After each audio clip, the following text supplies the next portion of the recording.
If you had the power to destroy the man who once controlled every part of your life, would you use it, knowing it could also destroy part of yourself? The ballroom glittered with gold and arrogance. Crystal chandeliers cast light over polished marble floors, champagne glasses clinked, and the air smelled of money and Chanel No. 5. But for Emma Weston, the sound of laughter felt like daggers in her chest. She stood near the far wall, one hand resting protectively over her swollen belly, trying to make herself invisible. 6 months pregnant, she was surrounded by New York's richest and most ruthless. Every glance carried pity, or the cruel satisfaction of gossip coming to life. Her silk dress, borrowed from a friend, fit too tight and her shoes pinched, but those discomforts were nothing compared to the fire of humiliation burning in her. And there he was, Andrew Weston, her soon-to-be ex-husband. The man she'd once thought was her forever. Tonight, he looked like the perfect Wall Street golden boy. Dark hair perfectly styled, tuxedo pressed to perfection, glass of champagne in one hand and his new girlfriend on the other arm. If you could call a 23-year-old influencer with legs for days and morals for sale a girlfriend. He was holding court in the center of the room, laughing too loudly, telling stories to a group of men in $1,000 suits. His mistress, Yila, clung to his side like a trophy, her crimson dress deliberately chosen to stand out. They were a picture of triumph. And Emma, pregnant, alone, and uninvited, was the punchline. She hadn't wanted to come to this gala. It was the annual Weston Foundation fundraiser, the event she used to plan with painstaking care. She knew every detail of its schedule, every donor on the guest list, every sponsor's logo printed on the glossy programs. For years she'd been Andrew's partner, smiling for cameras, working the room, quietly helping him charm investors. Now she was just the ex, and worse, she was the pregnant ex who'd been left behind. Emma could hear the whispers. "That's her?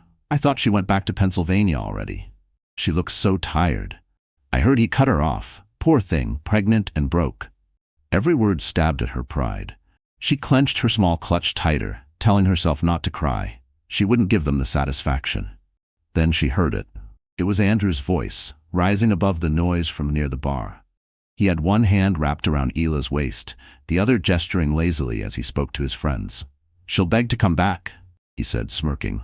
"Mark my words, women like her, they can't survive on their own. She's just a housewife with a belly and no prospects. She'll be crawling back before the baby's even born." The men around him laughed. Ila ran her fingers through his hair like she owned him. Emma's stomach twisted.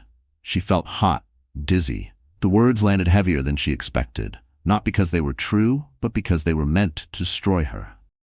She turned toward the exit. Her pride told her to walk away before tears betrayed her. But just as she reached for the ballroom doors, her clutch buzzed. It was a text from an unknown number. "Miss Weston, your jet is ready.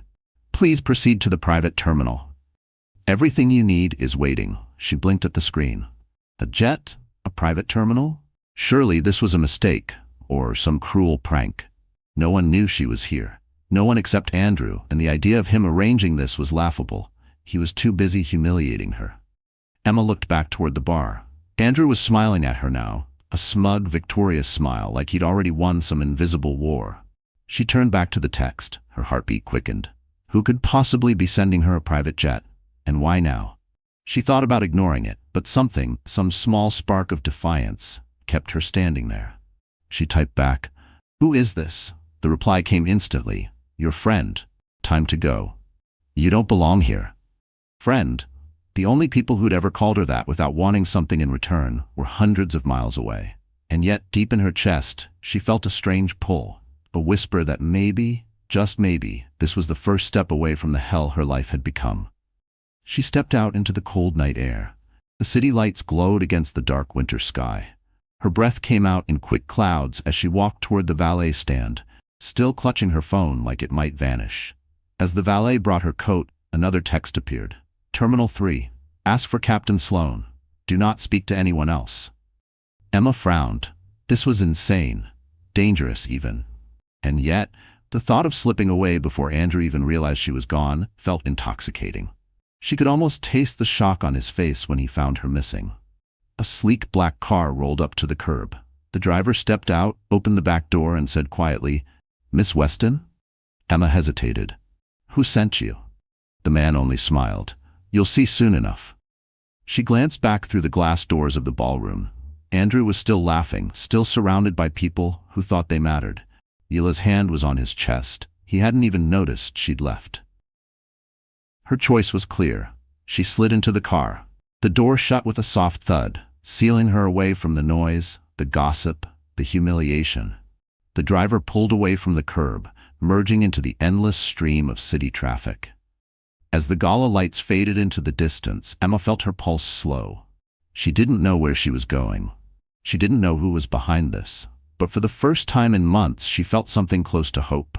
The driver didn't speak, and she didn't press. Her phone remained in her lap, that mysterious message still on the screen. She reread it over and over, as if the words might give her answers. 20 minutes later, they turned into a private entrance at the airport. A sleek white jet sat waiting on the tarmac, its polished surface reflecting the runway lights. A tall man in a dark coat stood at the bottom of the stairs, his face hidden in shadow. Emma's breath caught as the car came to a stop. The man stepped forward, his presence commanding even in the dim light. The driver opened her door. Miss Weston, welcome to the next chapter. Emma stepped out, her heels clicking against the cold pavement. The man's face came into view, and her heart skipped. She knew that face. Everyone knew that face. It was one of the most powerful billionaires in the world. And he was here for her. The cold wind swept across the tarmac, stinging Emma Weston's cheeks as she stood before the private jet. Her heart hammered in her chest, but it wasn't from the icy air. It was from the man walking toward her. Miss Weston, he said in a voice deep enough to cut through the night. I'm Adrian Cole. The name hit her like a jolt of electricity. Adrian Cole wasn't just wealthy, he was the billionaire. Real estate tycoon, venture capitalist, philanthropist, the kind of man who could buy a building before lunch and donate it to charity by dinner. He had been on the covers of Forbes, Time, and even gossip magazines for his elusive personal life. And now, he was standing here, on a quiet runway, waiting for her. I believe you've had a difficult night, Adrian continued, his tone low but steady. I think it's time you left New York. Come with me, let's talk on the plane. Emma hesitated. The logical part of her screamed, this is insane. She barely knew him. Actually, she didn't know him at all beyond news articles and fleeting mentions at charity events. But there was something in his gaze, something unshakable that made her feel safer than she had in months. She swallowed hard. Why me? Adrian didn't blink. Because people like Andrew Weston think they can crush people like you, and they're wrong. The words hit a tender place inside her. She stepped forward, climbed the stairs, and entered the cabin. The warmth and soft light inside were a sharp contrast to the night outside. Plush cream leather seats, polished walnut tables, a faint scent of sandalwood. It felt like another world. As she sat down, she realized her hands were trembling. She clasped them together to steady herself. Adrian took the seat across from her. I know what Andrew said tonight, he began. Emma's stomach turned. You were at the gala? I didn't attend, but someone I trust was there. They told me everything, and they told me how you looked, alone, surrounded by sharks who smelled blood. Her chest tightened. She hated that image. Hated how accurate it was. Then you know he's wrong. I won't beg him for anything. A flicker of approval crossed Adrian's face. Good, because I didn't come here to rescue a damsel in distress. I came here to make sure a strong woman gets what she deserves. Emma searched his expression, trying to read his intentions. Why would you care? For a moment, he didn't answer. The engines hummed softly in the background, the jet ready to take off at a moment's notice. Then he leaned forward. Andrew Weston cost me a deal years ago. Dirty tactics, lies. I've been waiting for the right way to deal with him. You might be it. She blinked. I'm not a pawn in some business feud. His gaze softened. You're not, but you are the one person who can walk away from him in a way that will hurt more than any financial loss. He thinks you have nothing. I think you have more power than you realize. Emma shook her head. I don't even have a plan for tomorrow, let alone a way to ruin him. Adrian's lips curved in a faint smile. That's where I come in. She looked away, staring out the oval window at the blinking runway lights. The truth was, She had been drifting for months since the day Andrew told her he needed freedom and suggested she go back to Pennsylvania until after the baby was born. That was his polite way of discarding her. She thought back to how they met. She was 24, fresh out of grad school, working in nonprofit administration. He was 30, already a rising star on Wall Street. Andrew had swept her into a world of gala dinners, weekend getaways, and whispered promises. She thought she was marrying a man who valued loyalty. Instead, she'd married ambition dressed as love. Her family was modest. Her father a retired mechanic, her mother a school librarian. They'd never moved in Andrew's circles, never understood the games of the elite, but they taught her dignity. She'd clung to that even as her marriage crumbled. Now, 6 months pregnant, she was living in a rented apartment on the edge of the city, paying bills from the small savings she'd kept hidden. Andrew had cut her off from their joint accounts. Every week was a careful calculation of groceries, prenatal vitamins, and subway fare. She had told herself she could endure it, that once the baby came she'd find a way forward. But tonight had stripped the last thread of her patience. She turned back to Adrian. "Where exactly is this plane going?" He didn't hesitate. "Dubai." Her brows shot up. "Dubai? I have business there. But more importantly, I have a place where you'll be out of Andrew's reach. Somewhere you can think. Somewhere you can decide who you want to be when you face him again." Emma hesitated. Dubai wasn't just far, it was another world. She had never been outside North America. "And if I say no? Then I'll make sure you get home safe tonight," Adrian said evenly. "And I'll disappear from your life. But I think you're smarter than that. I think you know this is an opportunity." The word opportunity echoed in her head. For months, her life had been shrinking. This was the first thing that felt like expansion. She exhaled slowly. "Why do I feel like getting on this plane changes everything?" Adrian's eyes met hers. "Because it does." The engines roared to life, the vibration running up through the soles of her shoes. A flight attendant appeared with a soft blanket and a bottle of water. Emma's pulse quickened. She thought of Andrew at the gala, laughing with Ela, telling his friends she'd crawl back. She imagined him hearing she had left the country hours later, on a billionaire's jet. The image made her want to smile for the first time in weeks. Adrian's voice broke through her thoughts. "You don't have to decide who you'll be tonight. Just know that when you're ready, you'll have the resources to be whoever you want." Emma tightened her seatbelt as the jet began to move. She didn't know what awaited her in Dubai, but she knew one thing. She would never be the woman Andrew thought she was again. The jet lifted off, the city shrinking beneath them. Emma leaned back, one hand on her belly, the other gripping the armrest. For the first time in a long time, she felt the air was clearing. But she had no idea that the real storm was only just beginning, because someone else in Dubai had been waiting for her arrival. The first thing Emma noticed when she stepped off the jet was the air. It was warm and scented faintly of the sea, even in the early morning hours. The runway lights glowed against the deep indigo sky, and beyond them, the city of Dubai glittered like a mirage made of glass and gold. Adrian Cole walked slightly ahead of her, his tall frame cutting a confident silhouette against the skyline. She followed in silence, still trying to process the fact that she had left New York less than 12 hours ago. A black SUV waited at the edge of the tarmac.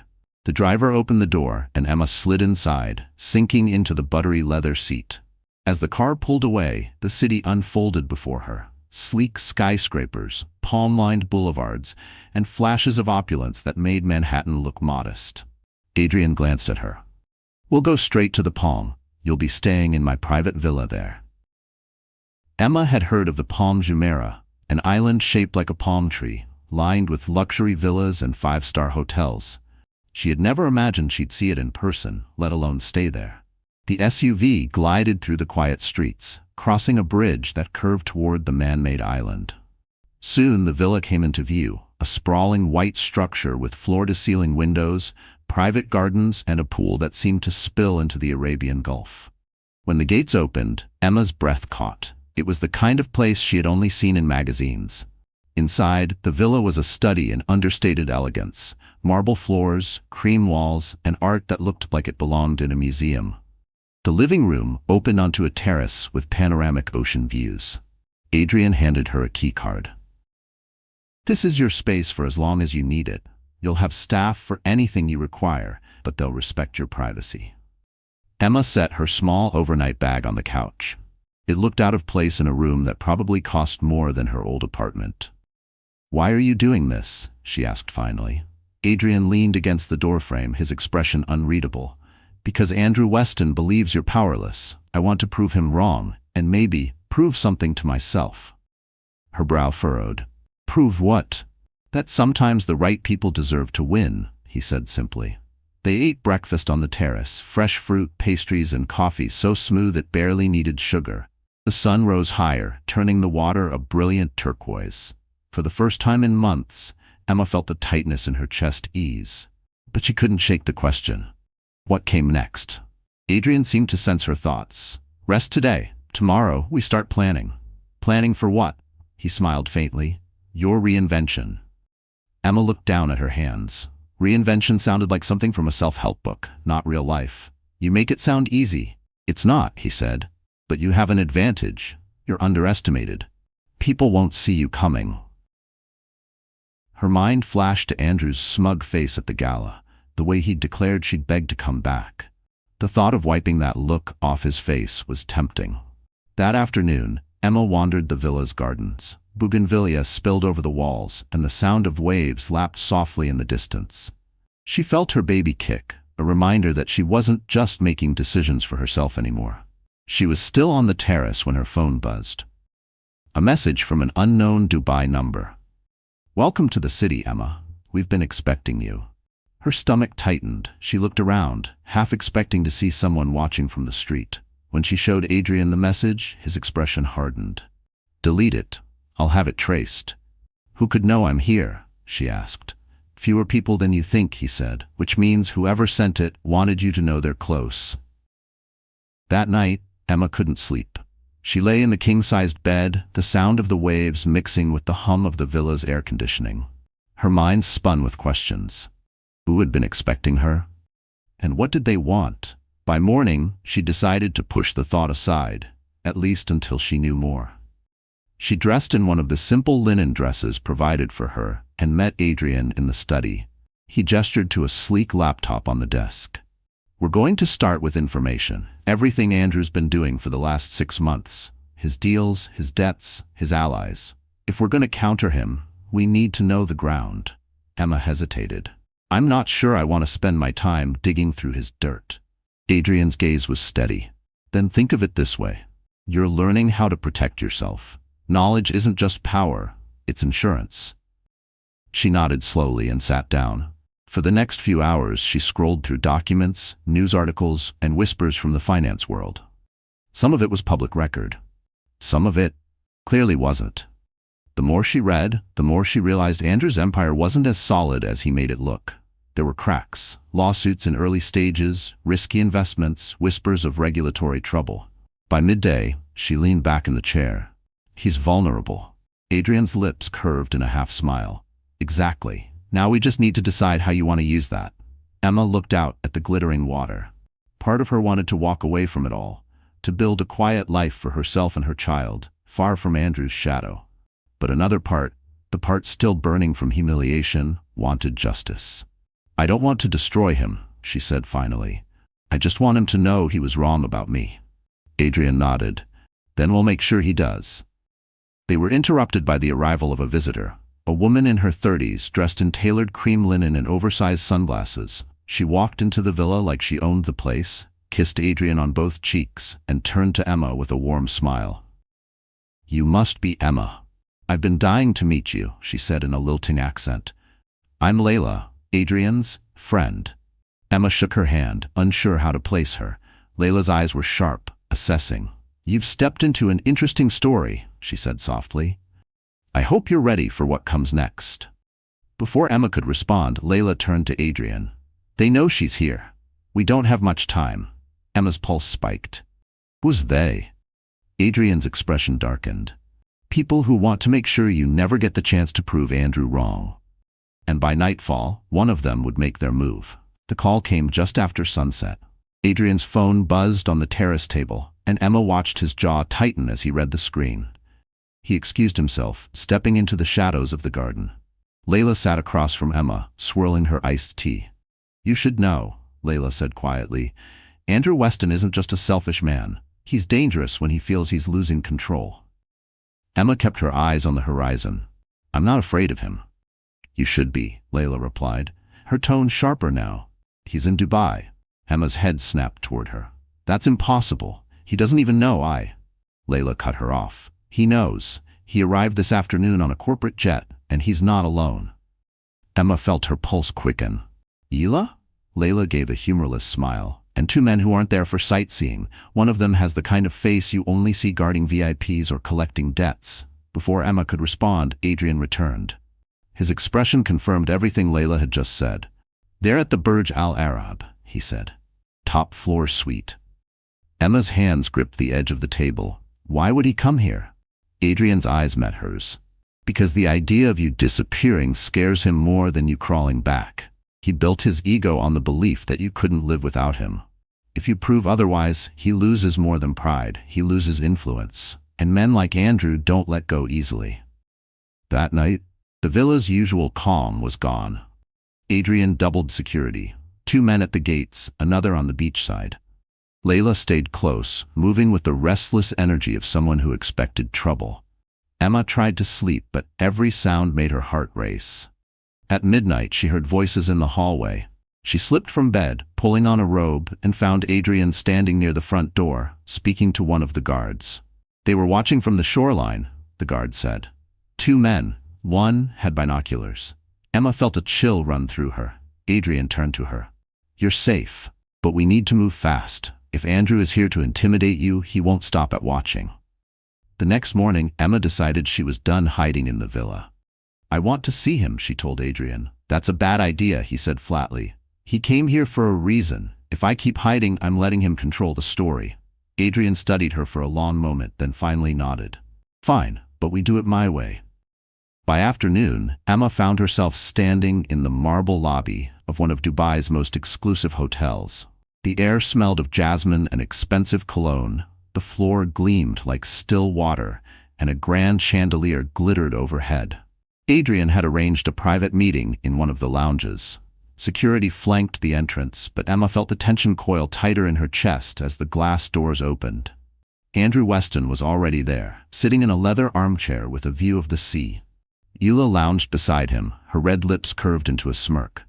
Well, Andrew drawled as Emma walked in. "Look who decided to come running." Emma didn't flinch. "I'm not running to you. I'm here to tell you to stay away from me." He laughed, a sharp, ugly sound. "You? In Dubai? With Adrian Cole of all people? You think that makes you untouchable?" Adrian stepped forward, his presence a wall between them. "She's not here to think, she's here to live her life. You lost the right to dictate it." Andrew's gaze shifted to Adrian, his smile turning thin. "Funny, I didn't realize you'd developed a taste for charity cases." Emma's nails dug into her palms, but she kept her voice steady. "This isn't charity. It's me refusing to be your punching bag." Ela leaned forward, her tone dripping with mock sweetness. "Oh, Emma, you should be careful. Dubai can be unforgiving, especially to people who make enemies." Adrian's voice cut through like steel. "Consider this your one warning. If you come near her again, you'll regret it." Andrew's expression hardened. "You think you can protect her forever? She's carrying my child. That means she'll always be in my life, whether she likes it or not." Emma's breath caught, but she refused to look away. "No, Andrew, it means I'll protect our child from you, starting now." The silence that followed was heavy, electric. Finally, Andrew stood, adjusting his cufflinks. "We'll see, Emma, we'll see." He walked out, Ela trailing behind him, her smirk never fading.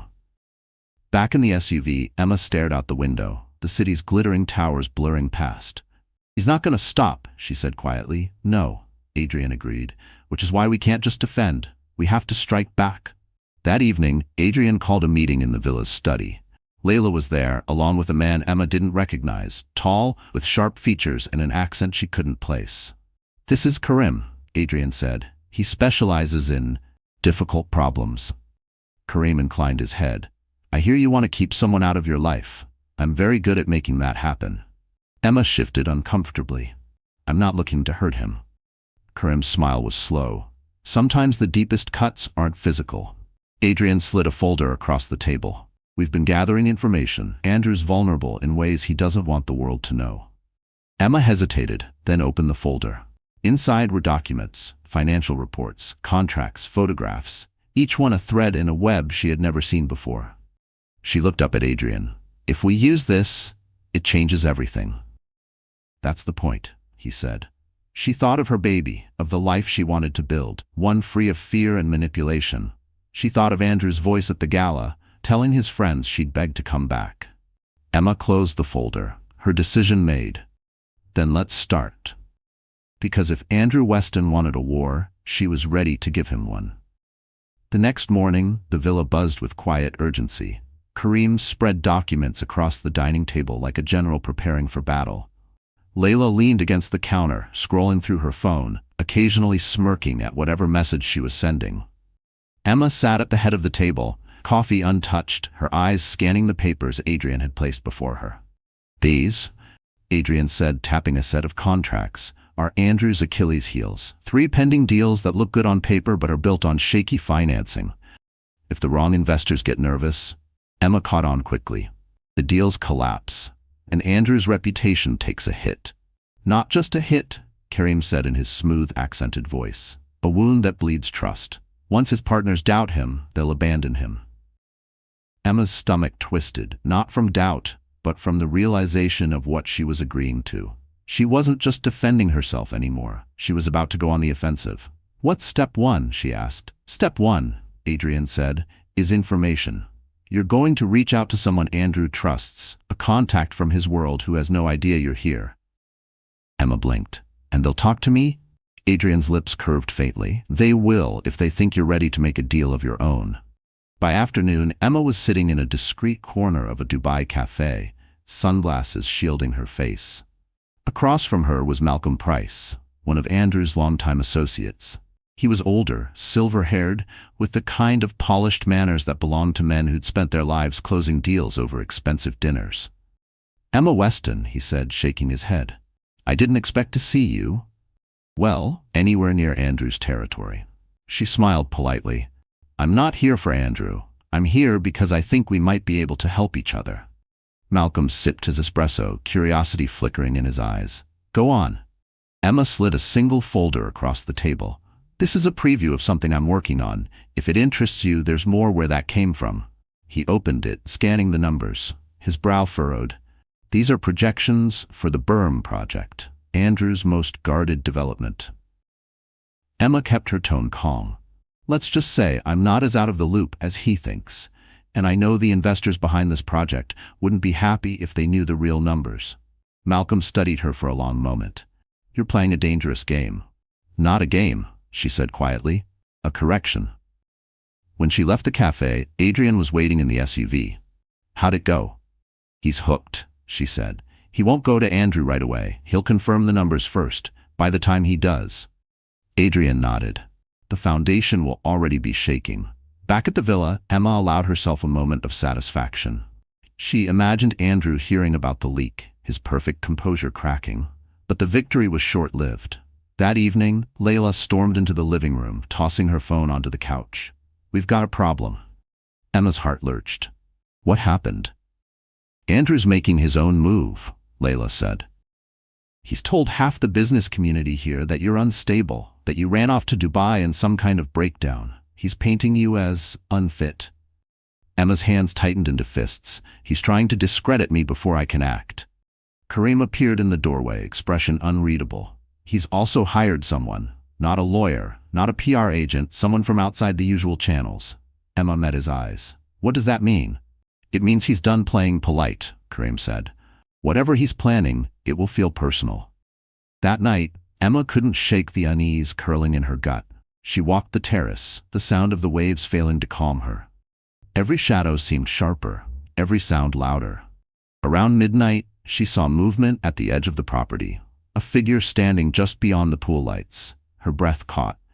Adrian, she called, but when they looked again, the figure was gone. The next morning, Adrian's security team found footprints in the sand leading up to the villa. Whoever had been there had gotten close enough to see inside. Emma sat at the breakfast table, hands wrapped around her coffee cup. "This isn't just about business for him anymore," she said. "He wants to scare me." "Then we make sure he's the one who's scared," Adrian said. "It's time for Phase 2. Phase 2 was bolder, riskier. Adrian arranged for an anonymous tip to land in the inbox of a prominent financial journalist in Dubai, a man known for digging deep and publishing without fear. The tip included enough to make Andrew's investors uneasy, but not enough to trace back to Emma or Adrian. 2 days later, the headline hit: Weston Holdings faces questions over Dubai projects. Emma watched the news report from the villa's living room. The journalist stood in front of the gleaming Burham project site, pointing out delays, budget overruns, and rumors of investor withdrawal. By evening, Malcolm Price had called Adrian directly.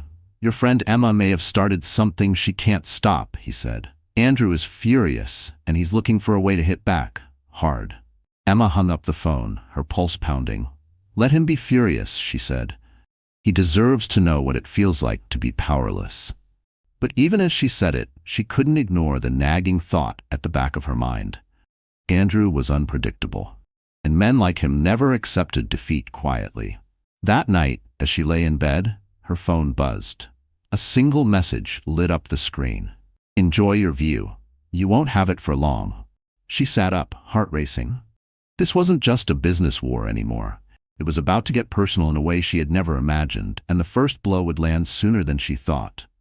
Emma didn't sleep that night. The message, "Enjoy your view. You won't have it for long," looped in her mind like a haunting refrain. She kept getting up to check the locks, to peer out into the garden, to listen for footsteps on the sand. By sunrise, the tension had twisted itself into a physical knot in her chest. She was pacing the villa's kitchen when Adrian walked in, hair damp from a swim. "You didn't sleep," he said, not a question. She shook her head. "It's different now, Adrian. This isn't just Andrew trying to ruin my reputation. He's telling me he's coming for me." Adrian's expression was grim. "That's why we don't wait for him to act. We stay ahead." But staying ahead became harder within hours. By mid-morning, Layla came storming into the villa, a tablet in her hand. "You need to see this." She tossed it onto the table. A social media post filled the screen, grainy photos of Emma taken through the villa's windows. In one, she was sitting on the terrace with her hand on her belly. In another, she was speaking with Adrian, their heads close together. The caption read, "Runaway wife living the high life with billionaire while her husband waits for their child back home." Emma's stomach turned. "He's painting me as a gold digger," Layla finished. "And he's already got bots pushing the story. It's trending in both New York and Dubai." Kareem appeared in the doorway, holding his phone. "It's worse. Someone's been digging into your past. They've posted your parents' address, pictures of your old apartment in Queens, even your former co-workers' names." Emma's pulse spiked. "He's going after my family?" "That's exactly what he's doing," Kareem said. "He wants you scared and isolated." Emma gripped the edge of the table. She had expected Andrew to smear her name, to threaten her financially, but going after her family crossed a line she hadn't thought he'd dare touch. Adrian placed a hand on her shoulder. "We'll protect them. I'll send security to your parents today." Emma swallowed hard, fighting the heat building behind her eyes. "This isn't about me anymore. He's showing me that if I keep pushing, he'll drag everyone I care about into it." Adrian's voice was steady. "Then we make it so he can't touch you, or them." But Andrew wasn't finished. That afternoon, an email landed in Emma's inbox from an unknown sender. The subject line read, "For the court." Inside was a single PDF. She clicked it open and froze. It was a fabricated psychiatric evaluation claiming she suffered from severe emotional instability and was unfit to provide a safe environment for a child. Emma's voice trembled as she called Adrian over. "He's going to use this to try to take the baby." Adrian's jaw tightened. "This is fake and easily disproven." "Not if he gets it in front of the wrong judge," Emma said. "Andrew knows people. He can make things disappear or appear if it serves him." Layla leaned forward. "Then we expose this before he has the chance, publicly, loudly." But Emma hesitated. The idea of dragging her pregnancy into the spotlight, of letting strangers debate her fitness as a mother. It felt like giving him exactly what he wanted. By evening, the villa felt smaller, the air heavier. Every window seemed like a target, every sound like a threat. Emma sat on the edge of her bed, phone in hand, debating whether to call her parents. She wanted to hear their voices, to feel some sliver of the safety she used to know. But she couldn't bring herself to worry them more. When she finally stepped onto the terrace for air, she froze. There on the beach below was a bouquet of white roses lying on the sand. No card, no vase, just the flowers, perfectly arranged as if placed deliberately. Emma's chest tightened. Andrew had sent her white roses once, on the day he proposed. She turned to call for Adrian, but the roses were already being carried away by the tide. Whoever had placed them there was gone. An hour later, the security team found tire tracks near the service road behind the villa. No cameras had caught the intruder. Emma's resolve hardened. He's not going to stop until he breaks me. Adrian's voice was quiet but firm. Then don't break. Break him instead. That night, Adrian gathered the team in the study. Kareem laid out a map of Andrew's known movements in Dubai, each location marked with a red pin. He's careful, Kareem said. Always has someone else make the bookings, pays through shell companies, but there's a pattern. He keeps meeting the same man. Local fixer? If we can get leverage on him, we get to Andrew. Emma listened, the ache in her chest now replaced by something colder. Do it, whatever it takes. Layla smiled faintly. There's the Emma we need. But just as they were finalizing the plan, Kareem's phone buzzed. He glanced at the screen, then at Adrian. You're gonna want to hear this, Kareem said. Andrew's meeting isn't tomorrow, it's tonight, and it's happening 3 blocks from here. Emma's heart kicked up. Then this is our chance. Adrian shook his head. No, it's too risky for you to be anywhere near him right now. Emma met his gaze, her voice steady. I'm done hiding, Adrian. If we're going to end this, I need to face him and show him I'm not afraid. He studied her for a long moment, then finally nodded. Then we do it together. An hour later, they were in an unmarked SUV, the city lights sliding past in a blur. Emma sat between Adrian and Layla, her hands clenched in her lap. She could feel the weight of what was coming, not just another confrontation, but a moment that could tip the entire war in one direction. The SUV slowed, pulling into a quiet street lined with luxury boutiques. Up ahead, through the glass of a high-end cigar lounge, Emma saw him, Andrew, laughing with 2 men, a drink in his hand. Her breath came faster. Adrian leaned closer. Remember, he only has power if you give it to him. Emma nodded once, her eyes locked on the man who had underestimated her for the last time. And when she stepped through that door, she knew nothing between them would ever be the same again. The cigar lounge was dim, its air thick with smoke and expensive cologne. Low jazz hummed in the background, the kind of sound that made conversations feel private. But the moment Emma stepped inside, the temperature in the room seemed to drop. Andrew looked up mid-laugh, his eyes locking on her instantly. The smirk on his face faltered, replaced by something sharper, annoyance laced with disbelief. Well, he said slowly, leaning back in his leather chair. The runaway wife makes a grand entrance. Emma's heart thudded, but her voice stayed even. I'm not running, Andrew. I'm walking right into the place you think you own. His 2 companions exchanged glances, sensing the tension. Adrian took a step forward, his presence looming, but Emma subtly placed a hand on his arm. This was her moment. Andrew gestured toward an empty seat. Sit down. We can have a civilized conversation. I didn't come here to sit, Emma said. I came to make something clear. You can try to smear my name. You can stalk me, send your little warnings, even drag my family into this, but you will never control me again. Andrew chuckled, but the sound was hollow. Control? Emma, I'm protecting what's mine. She met his gaze without blinking. I'm not yours, and neither is this child your possession to use against me. One of his friends shifted uncomfortably, muttering something about needing fresh air. The other followed, leaving them with only Adrian and the low hum of jazz. Andrew leaned forward, his tone turning cold. Do you really think this little stunt with the press will change anything? You don't have the resources to take me down. Emma smiled faintly. You've spent years underestimating me, Andrew. That's your weakness. Adrian reached into his jacket and pulled out a slim envelope. Before you talk about resources, you should see this. Andrew's eyes narrowed as he took it. Inside were copies of documents, emails, contracts, and wire transfers, linking him to a questionable offshore account. "This is nothing," Andrew scoffed, but his knuckles whitened as he gripped the papers. "It's enough to make certain investors think twice," Adrian said, "and enough to make the authorities ask the right questions." Andrew's jaw tightened. "You wouldn't dare." Emma stepped closer, her voice low but clear. "Try me." For a long moment, neither of them moved. The tension stretched so tight Emma could hear her own heartbeat. Then Andrew shoved the envelope back at Adrian and stood. "You're making a mistake," he said. "One that's going to cost you more than you can afford." Emma tilted her head. "You've already taken everything you could from me, Andrew. There's nothing left for you to threaten, except your own reputation."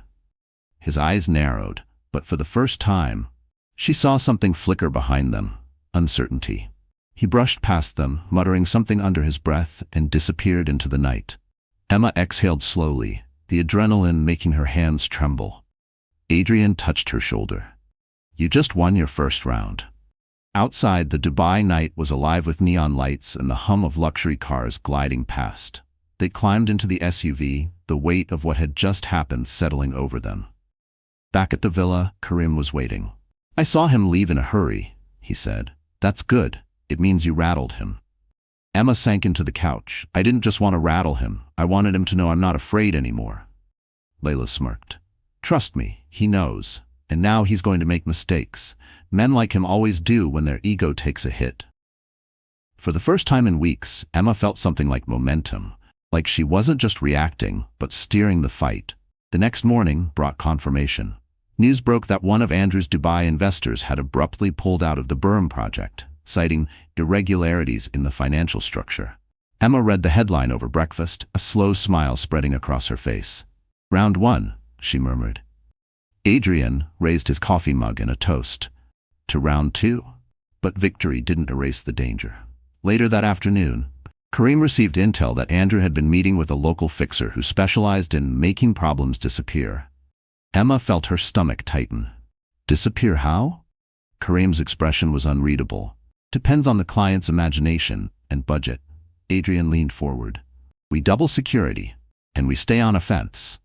If we let him regroup, he'll come at you harder." Emma nodded, the earlier rush of victory now tempered by the reality that this was far from over. That evening, as the sun dipped below the horizon, she stood on the terrace, watching the water darken to deep blue. She thought of the woman she had been just weeks ago, humiliated, cornered, convinced she had no options. That woman was gone. Adrian joined her, hands in his pockets. "You handled yourself well tonight." She glanced at him. "I didn't want to show fear." "You didn't," he said. "But remember, this isn't just about proving him wrong. It's about building the life you want after this is done." Emma placed a hand over her belly. "That's exactly why I'm fighting." From somewhere far below, she heard laughter from a boat passing in the distance. It was a reminder that life went on, even in the middle of a storm. But she also knew storms had eyes, calm moments before the next wave hit, and she had the unshakable feeling the next wave was already on its way. Because Andrew Weston wasn't leaving Dubai without taking one last shot. 2 days after the showdown in the cigar lounge, the villa seemed quieter than usual. Too quiet. The ocean breeze carried no sense of relief, only the heavy awareness that Andrew was regrouping. Emma was in the study, going through a file of potential witnesses Adrian had gathered, when Karim walked in with a grim look. "We have a problem," he said. Emma straightened. "What kind of problem?" Karim dropped a newspaper on the desk. The front page screamed, "Runaway wife accused of fraud in New York." Emma felt the blood drain from her face. "Fraud?" Adrian appeared behind Karim, his jaw tight. "Andrew's pulled strings in New York. He's filed a formal complaint claiming you siphoned money from his accounts before you left. It's bogus, but it's enough to freeze certain assets and drag your name through more mud." Emma's chest tightened. "He's trying to make me a criminal before I can even defend myself." Karim nodded. "And if he pushes hard enough, he could get a warrant. That means if you step into the wrong jurisdiction." Emma gripped the edge of the desk. "I can't hide forever, and I won't live under his shadow, looking over my shoulder." Adrian's gaze was steady. Then we changed the game entirely. We stopped letting him set the terms. That afternoon, Layla brought in a garment bag and a box, setting them on Emma's bed. If he wants a public fight, give him one. But on your terms, looking like someone he'll never recognize. Inside the bag was a sleek, tailored gown in deep emerald green, the kind of dress that demanded attention without saying a word. In the box was a pair of diamond drop earrings, glittering like they'd been carved from ice. Emma hesitated. This isn't me. Layla smiled knowingly. It's the you he's afraid of, the one who doesn't beg, doesn't hide, and doesn't break. The transformation took hours. By the time she stood in front of the mirror, hair swept into a sophisticated twist, makeup flawless, she barely recognized herself. Her reflection wasn't the woman who had fled a gala in tears. It was someone who could walk into a room and command it. That night, Adrian escorted her into the grand ballroom of Dubai's most exclusive charity gala. Cameras flashed instantly, whispers rippling through the crowd. Emma held her head high, her hand resting lightly on her pregnant belly. Not as a shield, but as a statement. Within minutes, she saw him. Andrew, across the room, mid-conversation with a sheikh. His eyes flicked toward her, and for the first time since she'd known him, he looked off balance. She didn't approach him. She didn't need to. Every photo taken that night would tell the story. She wasn't hiding, she wasn't broken, and she was in the company of one of the most powerful men in the city. Adrian stayed at her side, introducing her to business leaders, philanthropists, and dignitaries. Each handshake, each smile, was another nail in the coffin of Andrew's narrative. But the real blow came later. As the evening wound down, a well-known investigative journalist approached Adrian, and then turned to Emma. "I hear there's more to the fraud story than what's being reported," she said, voice low. "I'd like to hear your side." Emma smiled faintly. "When I'm ready to tell it, you'll be the first to know." The next morning, the internet was flooded with images from the gala. Headlines read, "Emma Weston stuns in Dubai appearance," and "Billionaire Cole and pregnant guest turn heads." Andrew's smear campaign was losing traction. The comments were shifting, from accusations to admiration, from doubt to curiosity about her side of the story. But the win was short-lived. By noon, Karim burst into the villa with news. Andrew's made his move. He's petitioned a Dubai court for an emergency order, claiming you intend to abduct the child by leaving the country without his consent. Emma's blood ran cold. "He's trying to trap me here?" Adrian's voice was calm but firm. "He's trying to force you into a legal corner. If the court grants it, you won't be able to leave Dubai until the matter is resolved." Emma sank into a chair. "So what do we do?" Karim's eyes glinted. "We fight it. With proof that he's unfit to have a say in where this child is raised. That means witnesses, records, and anything that shows his instability." Layla leaned on the doorframe. "And maybe we use the part of the story we've been holding back." Emma looked at her sharply. "What part?" Layla's expression was serious. "The one where Andrew's so-called perfect empire is built on lies, intimidation, and laundering money through shell companies." Adrian nodded. "If we use it, it will end him in business, but it will also make this fight even uglier. Once it's public, there's no going back." Emma's gaze dropped to her hands. She thought of her parents, her unborn child, the life she wanted after this nightmare was over. Finally, she looked up, her voice steady. "Then we don't go back. We finish this." That night, Adrian's team began assembling the file: photos, testimony, bank records. Emma added her own statement, recounting years of manipulation, threats, and the day he cut her off financially while she was pregnant. When it was done, Karim looked at her across the table. "Once this is out, he'll come at you with everything he's got left, but he won't recover." Emma didn't flinch. "Then let him come." As she walked back to her room, the villa quiet around her, she caught her reflection in the glass doors. Emerald dress replaced by simple silk. Makeup washed away, hair loose. But the woman staring back still had the same fire in her eyes. And she knew the next move would decide everything. The morning the story broke, the villa phone lines wouldn't stop ringing. Every screen in the study glowed with the same headline, repeated across outlets in Dubai, New York, and London. Weston Holdings under investigation for money laundering and fraud. Emma stood in the center of the room, barefoot, holding a mug she'd forgotten to drink from. Adrian was on one phone, Karim on another, both fielding calls from journalists, lawyers, and contacts suddenly eager to distance themselves from Andrew. Layla walked in with a grin. The file landed exactly where it needed to.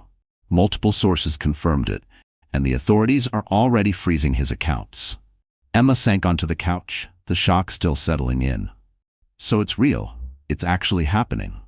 Adrian hung up his call and looked at her. It's happening, and it's not just a news cycle. This is a full investigation. He can't spin his way out of this. Kareem covered his receiver, but he's going to try, and that means he'll make mistakes we can use.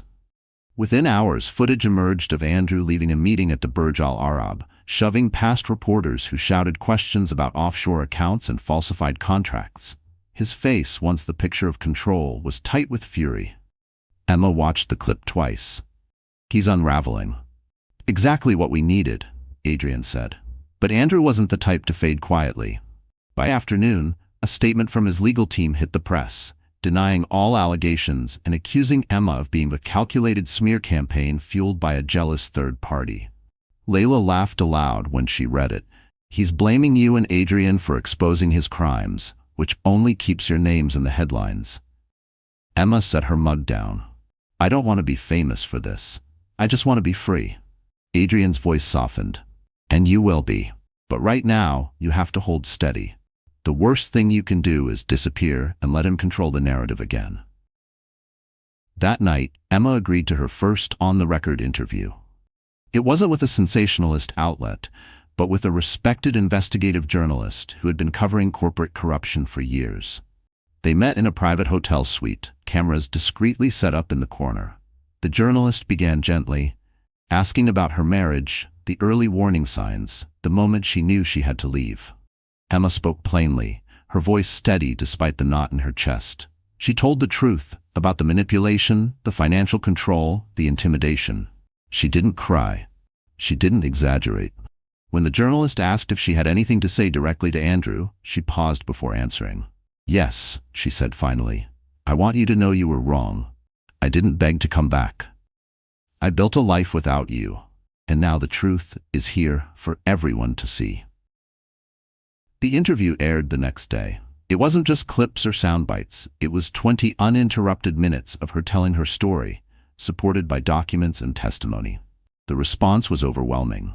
Her inbox filled with messages from strangers thanking her for speaking out, from women who had been in similar situations, from people who had lost everything, to men like Andrew. But with the support came new threats. Anonymous emails, blocked calls. Kareem doubled the security detail, moving guards into the villa full-time. 2 days later, Adrian walked into the study holding his phone. It's over, he said simply. Emma looked up. What do you mean? He's been arrested. Her breath caught. Where? On the tarmac at Dubai International. He was trying to leave the country on a private jet. They picked him up before he could board.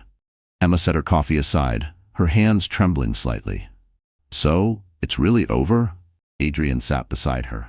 Legally, there's still a process. But his power, his ability to threaten you, that ends today. Layla came in moments later, scrolling through a fresh batch of headlines. They're calling it one of the fastest takedowns in Dubai corporate history. He's being held without bail while they investigate. Emma let out a long, shaky breath. She hadn't realized until that moment how tightly she'd been holding herself together. That evening, she walked alone on the terrace, the sound of the waves steady and calm for the first time since she'd arrived. The villa lights glowed warm behind her, a sharp contrast to the cold, tense nights she had spent here at the beginning. Adrian joined her, carrying 2 glasses of sparkling water. To the end of one chapter, he said, handing her a glass. She smiled faintly. And the start of another. But deep down, she knew the fight hadn't just been about Andrew. It had been about reclaiming herself, about proving to the world and to herself that she wasn't someone who broke under pressure. The next morning, as sunlight streamed into her room, Emma opened her laptop and began writing a statement. Not to the press, not to lawyers, but to the people who had reached out to her. She thanked them for their support, reminded them that no one should live in fear, and encouraged anyone in a toxic situation to believe in the possibility of freedom. She ended it with one sentence. You're stronger than they want you to believe.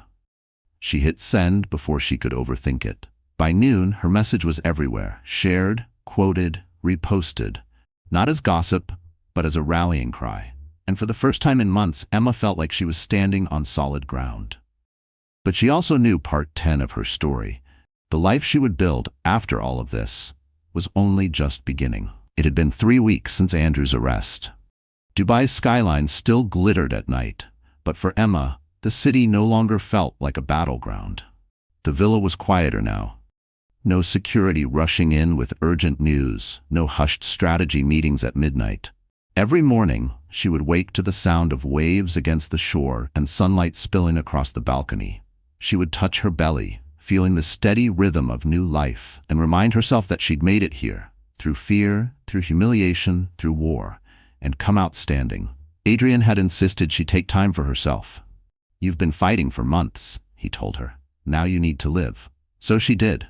She read in the garden, swam in the infinity pool, walked along the beach barefoot. Slowly, her shoulders began to loosen, her breath came easier, and the constant knot in her chest started to dissolve. But even in peace, there was unfinished business. The trial was set to begin in New York, with Dubai's cooperation. Andrew's legal team had already started spinning stories in the press, framing him as a victim of corporate jealousy and a vindictive ex-wife. Emma had a choice. Let the court proceedings speak for themselves, or take control of the final chapter. She chose the latter.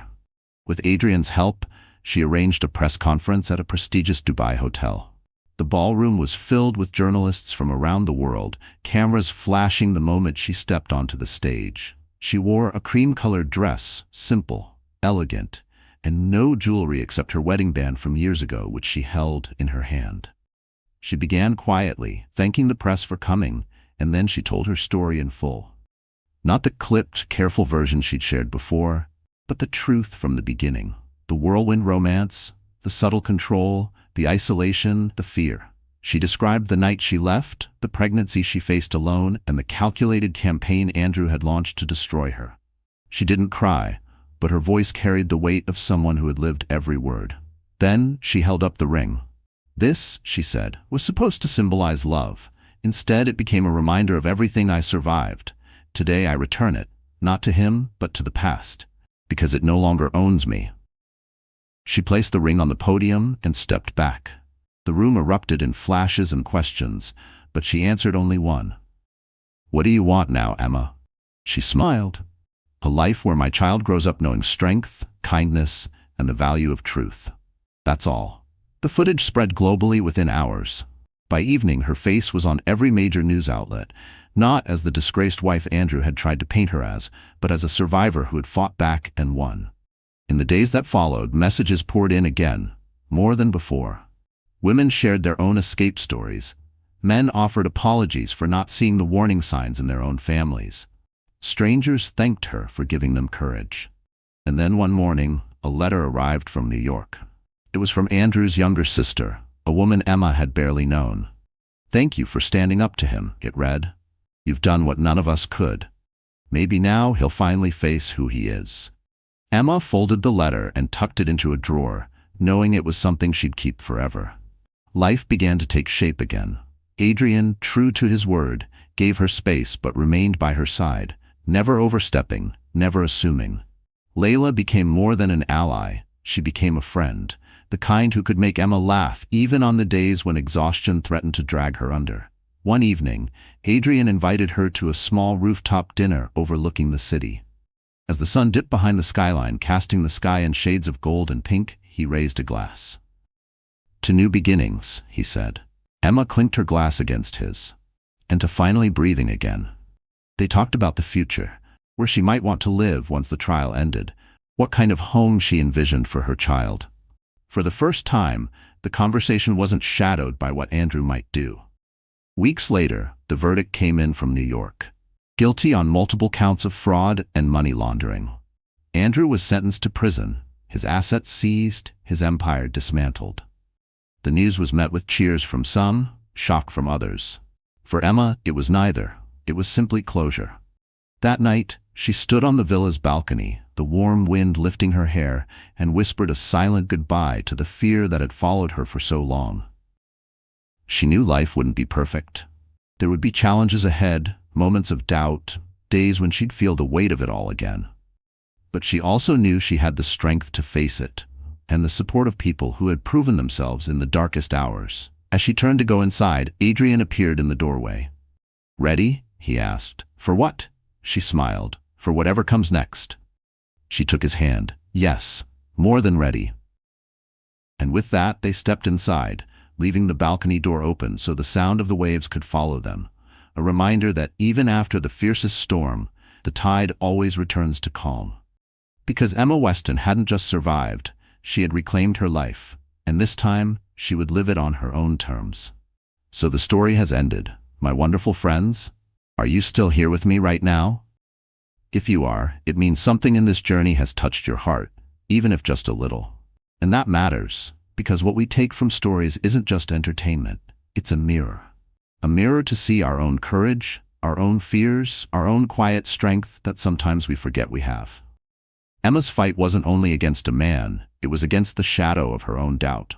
And haven't we all been there? In a place where the world tried to define us, limit us, or tell us we weren't enough? There's a line from an old heterodox saying, "The chains that bind you are only as strong as your belief in them." And I think that's what this story really whispers to us. You are not as trapped as you think. Even in the darkest chapter, you can pick up the pen and start rewriting your own ending. Life will not wait for you to be ready. Storms will come without warning. But like Emma, we have a choice, to stay where we're told we belong, or to walk into the unknown and build something new. Healing is messy, victory is never instant, and sometimes the scars remain, but they become proof, not of what broke us, but of what we survived. So if you're listening to me now, maybe this is the sign you've been waiting for.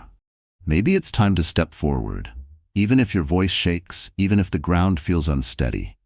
Remember, you are stronger than the stories someone else wrote for you. If this story gave you courage, hope, or just a reminder that you are not alone, please like this video, share it with someone who needs to hear it, and subscribe so we can keep telling these stories together. Because every time we share, we're not just spreading words, we're passing on strength. And maybe, just maybe, we're helping someone else find their way out of the storm.